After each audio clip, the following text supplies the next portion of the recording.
Complex number हम पढ़ रहे थे। इसमें सबसे पहले हमने कॉम्प्लेक्स नंबर पढ़ा, फिर कॉम्प्लेक्स नंबर क्या होता है, रियल पार्ट क्या होता है, इमेजिनरी पार्ट क्या होता है, फिर आइटा की कोई सी भी पावर दे दे तो उसकी वैल्यू निकालना वगैरह हमने देखा था। फिर ये कॉम्प्लेक्स नंबर का सेट किस टाइप का होता है, फिर एल्जेब्रिक प्रॉपर्टी देखी थी कि कोई दो कॉम्प्लेक्स नंबर बराबर कब होते हैं, और फिर जोड़ना, घटाना, गुणा करना वगैरह सीखा था, माइनस जेड निकालना वगैरह। फिर हमने 1/z कॉन्जुगेट याद किया था, कॉन्जुगेट कैसे निकालते हैं। फिर उसके बाद में रियल पार्ट याद करना, इमेजिनरी पार्ट का फॉर्मूला देखा था हमने। फिर उसके बाद में कुछ कॉन्जुगेट की प्रॉपर्टियाँ देखी थी, कॉन्जुगेट का कॉन्जुगेट क्या होता है, ये कॉन्जुगेट को उसके नंबर के साथ मल्टीप्लाई करने पर क्या होता है, या कोई दो नंबर को जोड़ के कॉन्जुगेट याद करे, या अलग अलग कॉन्जुगेट याद करके जोड़ने पर घटाने पर क्या आता है, तो ये वैल्यू सेम आती है कि नहीं आती, ये वगैरह हमने यहाँ तक हमने पढ़ा था।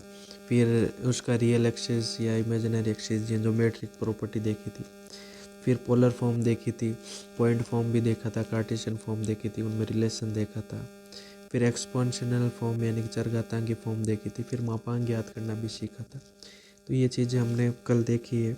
फिर मापांक की कुछ प्रॉपर्टियाँ देखी थी कि मापांक जो कॉम्प्लेक्स नंबर का आता है और ये माइनस का गुणा करने के बाद में निकालें, या कॉन्जुगेट का निकालें, या जेड आइटा का निकालें, तो इनकी वैल्यू को मॉड्यूल की जो मॉड्यूल होता है इसकी वैल्यू सेम होती है।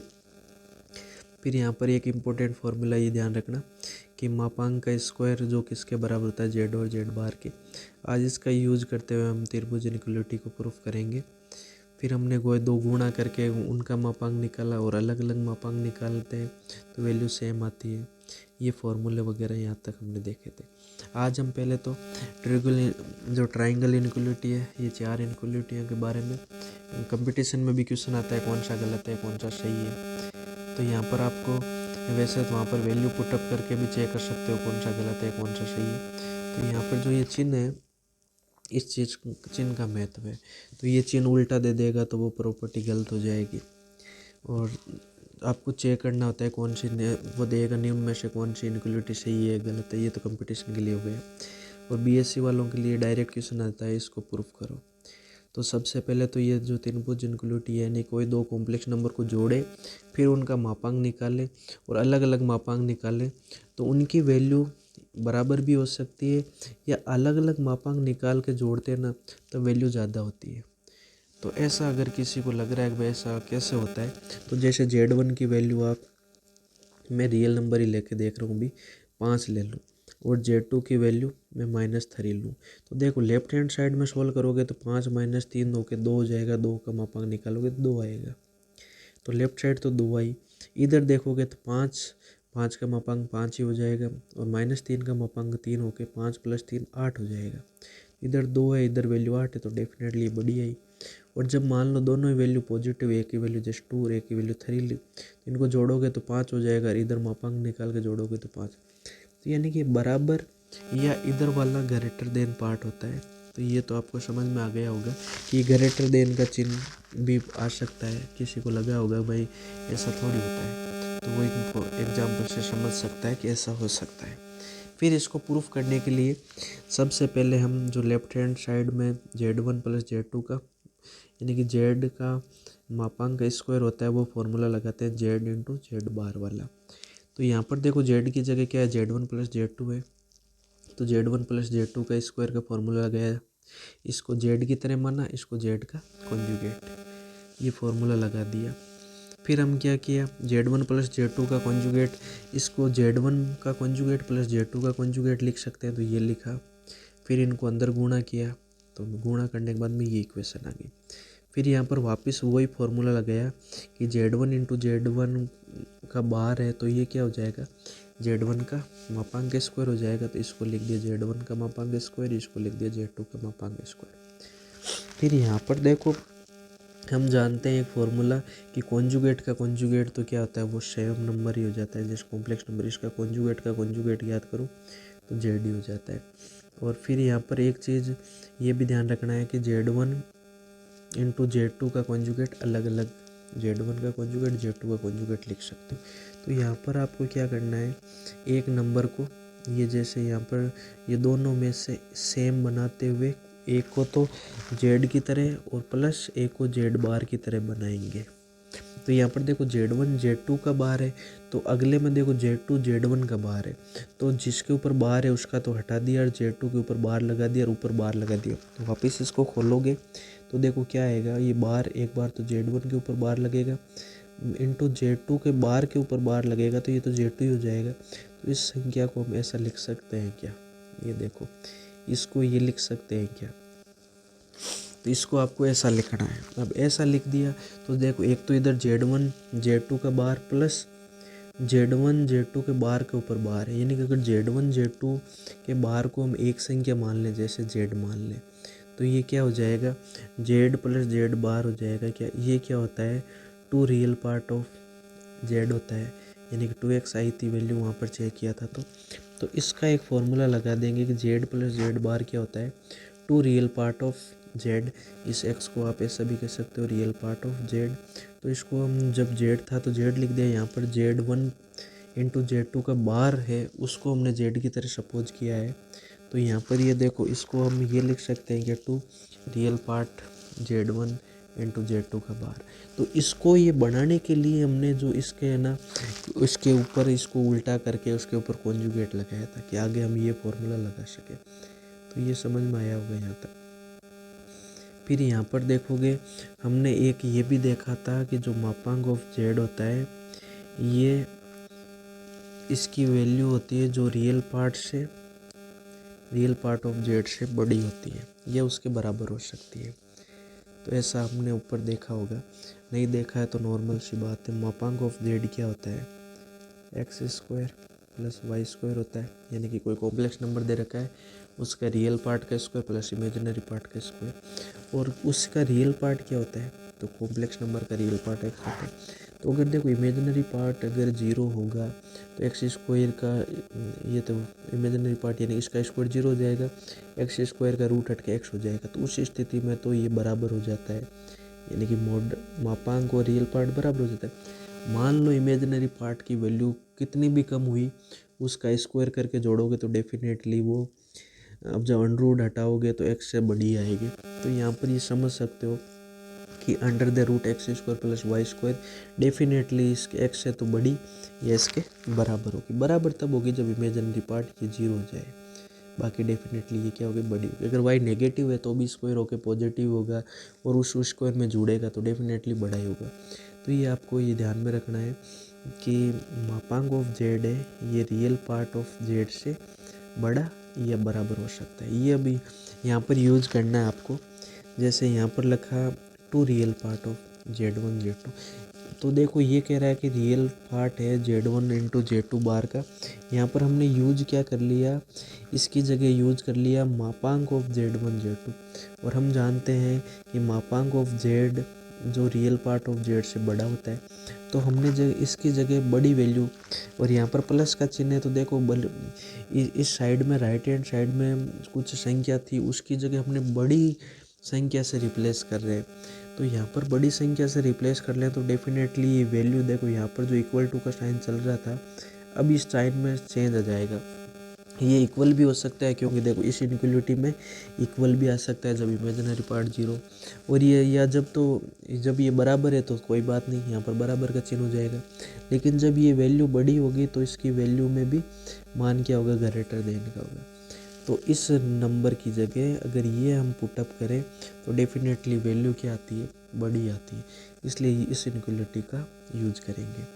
तो यहाँ पर ये समझ में आ गया होगा ये चिन्ह चेंज कैसे हुआ और ये कैसे लिखा।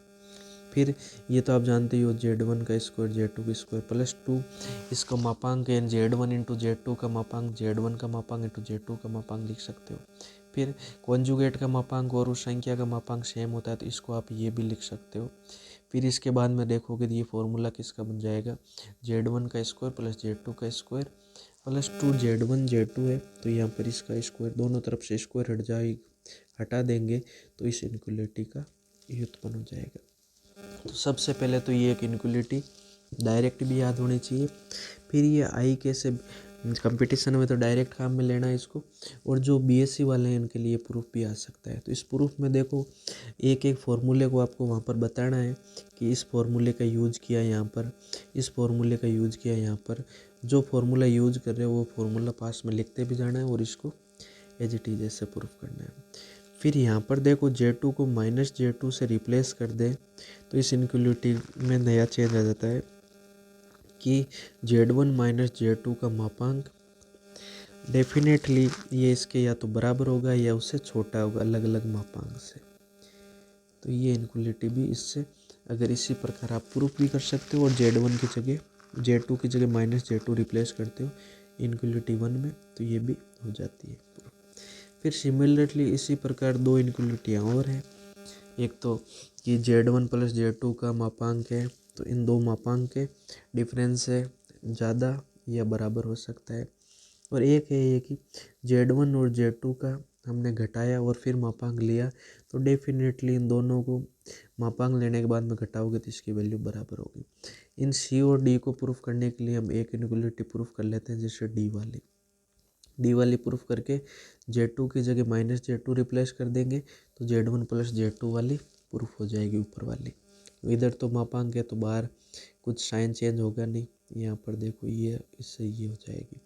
तो सबसे पहले इसको प्रूफ करने के लिए हम क्या करते हैं, जो हम लेफ्ट साइड लेते हैं और उसका हम स्क्वायर करते हैं, और स्क्वायर को वही कि मापांक का स्क्वायर क्या होता है Z × Z बार। तो यहाँ पर Z की जगह Z1 - Z2 है, तो Z1 - Z2 × Z1 - Z2 का कॉन्जुगेट ये लिख दिया। फिर इसके बाद में हमने फिर देखा कि Z1 - Z2 का जो कॉन्जुगेट होता है Z1 का कॉन्जुगेट -Z2 के कॉन्जुगेट के बराबर होता है, तो इस फॉर्मूले का हमने प्रयोग किया और ये लिख लिया। फिर इन दोनों को गुणा कर लिया। गुणा करने के बाद में वापस वही ये ऊपर जो फॉर्मूला लगाया था कि मापांक of Z square Z × conjugate of Z के बराबर होता है, तो यहाँ पर इन दोनों का वापस फॉर्मूला लगा के Z1 का स्क्वायर Z2 के मापांक का स्क्वायर लिख लिया, माइनस कॉमन ले लिया और इसको लिख लिया। यहाँ तक तो कोई समस्या आएगी नहीं। फिर इसको वही रियल पार्ट वाली बात लिखने के लिए एक नंबर को हम क्या करते हैं चेंज करते हैं। चेंज क्या करते हैं कि एक जैसे Z1 × Z2 का कॉन्जुगेट है, अगला Z2 - Z2 × Z1 का कॉन्जुगेट है, तो इसको हम क्या करें यहाँ पर जिसके ऊपर कॉन्जुगेट नहीं है उसके ऊपर तो कॉन्जुगेट लगा दें और जिसके ऊपर है उसको हटा के फिर इसके ऊपर बार लगा देंगे। तो जब वापस ये सोल्व करेंगे तो जिसके ऊपर नहीं है उस पर आ जाएगा, जिस पर है कॉन्जुगेट का कॉन्जुगेट वो हो जाएगा। तो इस नंबर को हमने इस प्रकार लिख लिया। और ये क्या होता है Z + Z का कॉन्जुगेट, ये 2 रियल पार्ट ऑफ Z होता है। तो इसको हम ये 2 रियल पार्ट ऑफ Z लिखने के लिए हमने क्या किया, इसको इस फॉर्मेट में लाए। इस फॉर्मेट में लाने के बाद में इनका फॉर्मूला लगा लिया 2 real part of Z1 × Z2 का बार। फिर आप जानते हो कि मापांक ऑफ Z ग्रेटर देन या इक्वल टू होता है रियल पार्ट ऑफ Z के। तो यहाँ पर जो रियल पार्ट है, अब इसकी जगह हम ये बराबर वाली या बड़ी वैल्यू पुटअप करेंगे। तो यहाँ पर देखो वहाँ पर तो पिछली इनक्वलिटी में प्लस का चिन्ह था इसलिए वो मान बढ़ गया।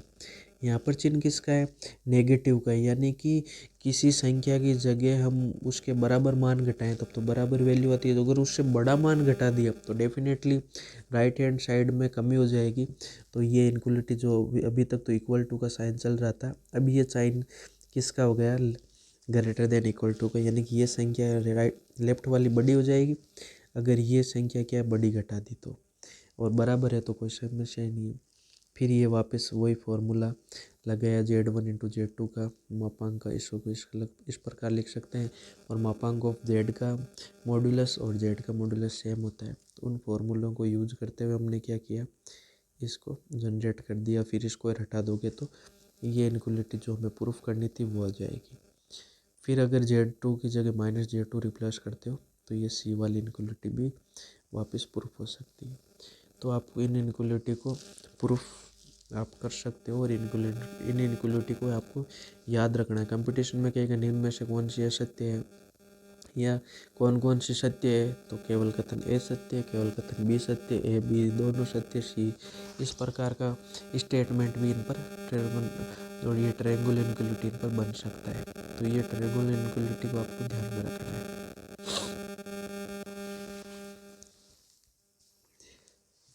फिर यहाँ पर देखो हमने कॉम्प्लेक्स नंबर देखा था कि Z1 और Z2 दो कॉम्प्लेक्स नंबर है। तो हमने बराबर की तो बात की थी कि दो कॉम्प्लेक्स नंबर बराबर कब होते हैं, जब उनके क्या हो, real part of Z1 is equal to real part of Z2 बराबर हो, imaginary part of Z1 is equal to imaginary part of Z2 बराबर, यानी कि x1 is equal to x2, y1 is equal to y2 हो।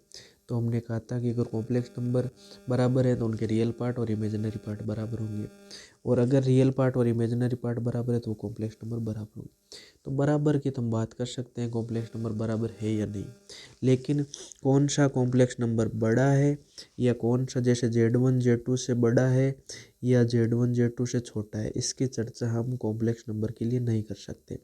यानी कि बड़ा और छोटा संबंध परिभाषित नहीं है कॉम्प्लेक्स नंबर में, ये आपको ध्यान में रखना है। जैसे जैसे 1+2 आइटा रख दिया एक, तो एक 2+1 आइटा रख दिया, तो इनमें कौन सी वैल्यू बड़ी है कौन सी छोटी है कॉम्प्लेक्स नंबर, तो ये हम नहीं बता सकते, ये परिभाषित ही नहीं है। अगर मापांक की बात करें तो वो बता सकते हैं हम, लेकिन यहाँ पर कोई कॉम्प्लेक्स नंबर Z1 और Z2 कौन सा बड़ा होगा कौन सा छोटा होगा, इनकी चर्चा हम नहीं कर सकते, यानी कि परिभाषित नहीं है। तो ये चीज़ आपको ध्यान में रखनी है। फिर एम्पलीट्यूड या आर्ग्यूमेंट ऑफ कॉम्प्लेक्स नंबर, किसी कॉम्प्लेक्स नंबर का एम्पलीट्यूड क्या होता है या आर्ग्यूमेंट क्या होता है। तो जैसे Z हमने लिया कोई complex number x plus iota Y, जहाँ पर x और y क्या है, रियल नंबर है। तो यहाँ पर हमने ऐसे ज्योमेट्री फॉर्म में बताते हैं कि ये पॉइंट है x y और ये r है, ये थीटा है, और इनमें हमने रिलेशन भी देखा था पहले, theta is equal to tan inverse y upon x आया था। जो ये थीटा होता है इसको ही हम आर्ग्यूमेंट और एम्पलीट्यूड कहते हैं। यहाँ पर इतनी सी बात ध्यान रखनी है कि एम्पलीट्यूड ऑफ Z होता है उसको हम अद्वितीय रूप से नहीं लिख सकते, यानी कि यूनिक नहीं लिख सकते। जैसे एम्पलीट्यूड थीटा है तो हम देखते हैं कि उसमें 2n पाई यानी कि 2 पाई के बाद में वो वापस वैल्यू रिपीट होती रहेगी। तो एम्पलीट्यूड ऑफ Z है, इसको अद्वितीय रूप से नहीं लिखा जा सकता, लेकिन इसका मान -पाई से पाई के मध्य लिखा जाता है, जिसको हम क्या कहते हैं, मुख्य पूर्णांक यानी प्रिंसिपल आर्ग्यूमेंट कहते हैं। अगर हम क्या करें, एम्पलीट्यूड जो होता है वो तो यूनिक रूप से नहीं लिख सकते, लेकिन इसकी वैल्यू क्या होती है, -पाई से पाई के मध्य लिखा जा सकती है। और अगर हम -पाई से पाई के मध्य लिखते हैं तो उसको हम क्या कहते हैं, आर्ग्यूमेंट कहते हैं। तो ये ध्यान रखना, एम्पलीट्यूड को आपको वैल्यू जब लिख रहे हो तो -पाई से पाई के बीच में ही लिखनी है, इसके अलावा वैल्यू नहीं आनी चाहिए। जैसे theta is equal to tan inverse y upon X है, तो नॉर्मल सी कोई भी एम्पलीट्यूड किसी भी कॉम्प्लेक्स नंबर का एम्पलीट्यूड याद करना है तो उसके इमेजिनरी पार्ट और रियल पार्ट का क्या करो, अनुपात देखो और उसका टेन इनवर्स निकाल दो। यहाँ पर देखो अगर मापांक निकाल लेते हो तो पहले तो एक तो ये ध्यान रखना है कि वो पॉइंट किस कोऑर्डिनेट में है, उसका पैसे कैसे पता चलेगा। अगर एक्स और वाई दोनों यानी रियल पार्ट और इमेजिनरी पार्ट क्या है कॉम्प्लेक्स नंबर के पॉजिटिव है तो पहले चतुर्थांश में, और जो थीटा की वैल्यू यहाँ से निकालोगे tan inverse mod Y upon X यानी कि इमेजिनरी पार्ट और रियल पार्ट का डिवाइड करने के बाद जो थीटा की वैल्यू आएगी वो डायरेक्ट ये, अगर दोनों पॉजिटिव है तो प्रथम चतुर्थांश में है और इसमें थीटा की वैल्यू थीटा ही होती है और एम्पलीट्यूड भी थीटा ही होगा। अगर यही आप देखो वैल्यू कि ये उसका रियल पार्ट तो पॉजिटिव है और इमेजिनरी पार्ट नेगेटिव है, इस टाइप की वैल्यू हो तो जो थीटा आएगा उसकी जगह आप एम्पलीट्यूड पूछे तो -थीटा आंसर दोगे। इसी प्रकार अगर रियल पार्ट तो नेगेटिव हो, इमेजिनरी पार्ट क्या हो, पॉजिटिव हो, तो पाई -थीटा उसका एम्पलीट्यूड हो जाएगा। इसी प्रकार अगर रियल पार्ट और इमेजिनरी पार्ट दोनों क्या है, नेगेटिव है, तो अगर एम्पलीट्यूड पूछे तो क्या होगा, पाई -थीटा का आप नेगेटिव कर दोगे। तो ये चार फॉर्मूला आपको ध्यान रखने हैं कि पहले तो आपको देखना है वो कॉम्प्लेक्स नंबर में रियल पार्ट और इमेजिनरी पार्ट दोनों पॉजिटिव है, एक पॉजिटिव एक नेगेटिव या दोनों नेगेटिव है, उस आधार पर आप थीटा निकाल के उनका आंसर दोगे आर्ग्यूमेंट या एम्पलीट्यूड निकालने के लिए। जैसे मैंने क्वेश्चन लिए चार, 1 plus iota 1 minus iota -1 plus iota -1 minus iota, तो इनके लिए आपको एम्पलीट्यूड निकालना है। तो पहले तो थीटा निकालोगे, थीटा जैसे यहाँ फर्स्ट क्वेश्चन के लिए कितना हो गया, 1/1 होके पाई/4 हो गया। तो इसके लिए आपने कह दिया थीटा इज क्या है, पाई/4 यानी कि एम्पलीट्यूड क्या है, पाई/4। यहाँ पर तो देखो प्रथम चतुर्थांश में था तो एम्पलीट्यूड थीटा ही होगा। लेकिन देखो जब -1 और -1 यानी तीसरे चतुर्थांश में होगा तो थीटा की वैल्यू जब -1/-1 करोगे पॉजिटिव 1 होके π/4 आ जाएगा। तो अब यहाँ पर एम्पलीट्यूड इसका और इसका बराबर आ रहा है, लेकिन इसको अब आप अलग तरीके से कैसे बताओगे, थीटा अलग कैसे हो। तो इसके लिए हम जानते हैं ये तीसरे चतुर्थांश में होता है, तो इसके लिए क्या करते हो, पाई माइनस थीटा और उसका माइनस, तो ये फॉर्मूले से आप इसकी वैल्यू निकालोगे। सेम इसी प्रकार 1 माइनस आइटा है तो पहले टेन की वैल्यू थीटा की वैल्यू π/4 हो जाएगी, लेकिन ये कौन से चतुर्थांश में, ये चौथे में, तो -π/4 एम्पलीट्यूड हो जाएगा। इसी प्रकार इसका भी आप एम्पलीट्यूड निकाल सकते हो पाई माइनस थीटा। तो इन चारों फॉर्मूले से आपको एम्पलीट्यूड निकालना है। तो एम्पलीट्यूड निकालने के लिए आपको क्या करना है, याद रखना है कि वो पॉइंट किस कोऑर्डिनेट, इसमें प्रथम में तो थीटा, फोर्थ में तो माइनस थीटा, दूसरे में तो पाई माइनस थीटा, तीसरे में तो पाई माइनस थीटा का माइनस। ये चार फॉर्मूला आपको अप्लाई करना है यहाँ पर। फिर जैसे मान लो कोई कॉम्प्लेक्स नंबर है और वो कैसा है, प्योरली रियल नंबर है। तो प्योरली रियल नंबर है तो उसका एम्पलीट्यूड क्या होगा, तो डेफिनेटली प्योरली रियल नंबर है, इमेजिनरी पार्ट 0 है तो वो किस पर होगा, रियल एक्स पर होगा। रियल एक्स पर है तो या तो वो कोण 0 बनाएगा या पाई बनाएगा। अगर वैल्यू रियल पार्ट वाली पॉजिटिव है तो 0 होगा, और अगर ये नेगेटिव है तो क्या होगा, पाई होगा। तो एम्पलीट्यूड क्या हो जाएगा, वो निर्भर करेगा कि रियल वैल्यू है वो पॉजिटिव है या नेगेटिव है। फिर अगर कोई कॉम्प्लेक्स नंबर है जो प्योरली इमेजिनरी नंबर है, जैसे जेड आइटा हो गया, तो इसमें रियल पार्ट 0 है, यानी कि वो पॉइंट या तो वाई एक्स पर ऊपर होगा या वाई एक्स पर नीचे होगा। अगर ऊपर है तो π/2 यानी पॉजिटिव है इमेजिनरी पार्ट की वैल्यू तो π/2 होगा, और इमेजिनरी पार्ट की वैल्यू नेगेटिव है तो -π/2 होगा। तो ये आपको ध्यान में रखना है, एम्पलीट्यूड क्या होगा, π/2 और -π/2। फिर यहाँ पर देखो हमने जीरो की चर्चा नहीं की, क्योंकि जीरो है तो जीरो के लिए डिटरमाइन नहीं कर सकते, यानी कि अनिर्धार्य है इसका एम्पलीट्यूड। फिर एम्पलीट्यूड ऑफ कॉन्जुगेट नंबर का एम्पलीट्यूड जेड के नेगेटिव के बराबर होता है। तो इसको आप प्रूफ भी कर सकते हो, जैसे एक्स प्लस आइटा वाई है, इसका एम्पलीट्यूड निकालने के लिए आप देखोगे अगर दोनों पॉजिटिव है तो थीटा आएगा जो tan इनवर्स y/x हो जाए। लेकिन इसका कॉन्जुगेट निकालोगे तो एक्स माइनस आइटा वाई होगा, ये किस चतुर्थांश में जाएगा, तो ये हमने देखा था कि ये चौथे में जाएगा। तो क्या होगा, माइनस थीटा, और माइनस थीटा का क्या होता है, यानी माइनस थीटा हो गया इसका एम्पलीट्यूड, थीटा किसका है, जेड का। तो ये हो गया ना एम्पलीट्यूड ऑफ कॉन्जुगेट का एम्पलीट्यूड ऑफ माइनस के, यानी कि उस कॉन्जुगेट नंबर के माइनस के बराबर होता है। फिर amplitude of minus Z is equal to pi plus amplitude of Z के बराबर होता है। जैसे हमने एक्स प्लस आइटा वाई लिया तो ये एम्पलीट्यूड आ गया, दोनों अगर पॉजिटिव है tan inverse y/x। Minus Z लोगे तो देखो ये भी माइनस माइनस होकर प्लस हो जाएगा, लेकिन हमें पता है कि अगर ये पहले चतुर्थांश में है तो इसका माइनस निकालोगे तो तीसरे चतुर्थांश में जाएगा, यानी कि यहाँ पर थीटा है तो यहाँ पर एम्पलीट्यूड क्या होगा, पाई माइनस थीटा का माइनस, माइनस से गुणा करोगे तो माइनस प्लस थीटा हो जाएगा। तो एम्पलीट्यूड क्या हो जाएगा, देखो यहाँ पर, देखो पहले तो ये जो आसमान पेन से है तो वो थीटा, अगर यहाँ पर है पॉइंट, अगर यही पॉइंट यहाँ पर चला गया माइनस जेड का था, तो देखो पाई तो ये ऊपर वाला प्लस थीटा जोड़ के पाई प्लस थीटा हो जाएगा एम्पलीट्यूड। इसी प्रकार अगर ये दूसरे में तो चौथे में चला जाएगा, तो यहाँ पर देखो इसका थीटा था तो ये पाई, तो ये थीटा ये जुड़ के पाई प्लस थीटा हो जाएगा। अगर इसमें है तो इसमें चला जाएगा, ये इसमें है तो इसमें चला जाएगा, तो इनके बीच में एम्पलीट्यूड कितना होगा, पाई प्लस एम्पलीट्यूड ऑफ जेड। तो ये डायग्राम से भी समझ सकते हो, डायरेक्ट भी समझ सकते हो। बाकी आपको ये फॉर्मूला आपको ध्यान में रखना है। एम्पलीट्यूड ऑफ 1/z क्या होता है, माइनस एम्पलीट्यूड ऑफ जेड।